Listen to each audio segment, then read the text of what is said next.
આજે તારીખ 14 સપ્ટેમ્બર 2025ના રોજ ભારત અને પાકિસ્તાનની મેચ રમાવા જઈ રહી છે.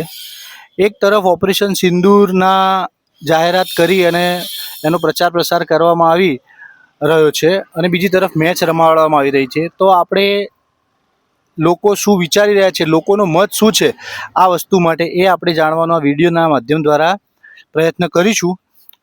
મારી સાથે છે, આપનું નામ શું? ડાભી રાજેશ. રાજેશભાઈ, હવે આજે ભારત પાકિસ્તાનની મેચ છે અને એક તરફ ઓપરેશન સિંદૂર છે.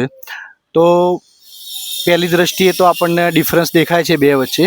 તો તમારું આ મેચ રમાવી જોઈએ કે ના રમાવી જોઈએ, તમારું મંતવ્ય શું છે? દેખો, હું એક ભારતના નાગરિક તરીકે કહું છું, આ મેચ થવી જોઈએ નહીં, બોયકોટ થવી જોઈએ. હું પણ 2017-18થી મેચ જોઉં છું. વર્ષમાં જેટલી મેચ હોય ને બધી જોઉં છું. અને આ વખતે એશિયા કપ ચાલુ થયો ને મેં એક પણ મેચ જોઈ નથી. હકીકતમાં જોઈ ને તો આ એશિયા કપ જ થવો ન જોઈએ. આપણે એમ આપણી સાથે બીજા એક મિત્ર બેઠા છે, એ મિત્ર પણ એમનો મત આપશે. તમારું નામ પહેલાં જણાવો. મારું નામ જયંતિ સાંકળિયા. તમારા દ્રષ્ટિએ આ મેચ થવી જોઈએ કે ના થવી જોઈએ, અથવા તો ઓપરેશન સિંદૂર, તો આ બંને વિરોધાભાસી પહેલી દ્રષ્ટિએ જે લાગી રહ્યું, તો એમાં તમારું મંતવ્ય શું છે? ઓપરેશન સિંદૂર પછી મોદી સાહેબે આપણે એવું કીધું હતું કે આપણે પાકિસ્તાનનો બદલો લઈશું, અને અત્યારે જોઈ રહ્યા છીએ તો આજે ભારત પાકિસ્તાનની મેચ છે, પણ આ મેચ થવી ન જોઈએ, અને થાય તો આપણે જોવી ન જોઈએ. મારું તો કહેવો મતલબ એ છે કે થવી ન જોઈએ, અને થાય તો જોવી ન જોઈએ.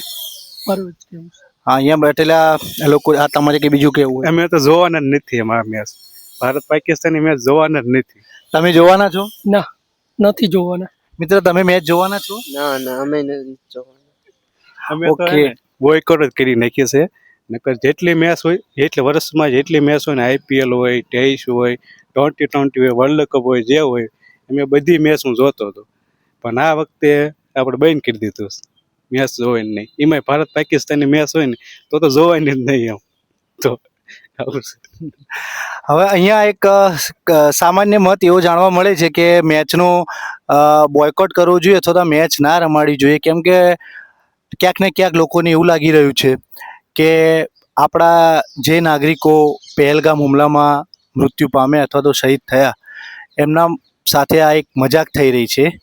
તો લોકો મત એવું કહે છે કે આ મેચ ના થવી જોઈએ. જય હિન્દ, જય ભારત.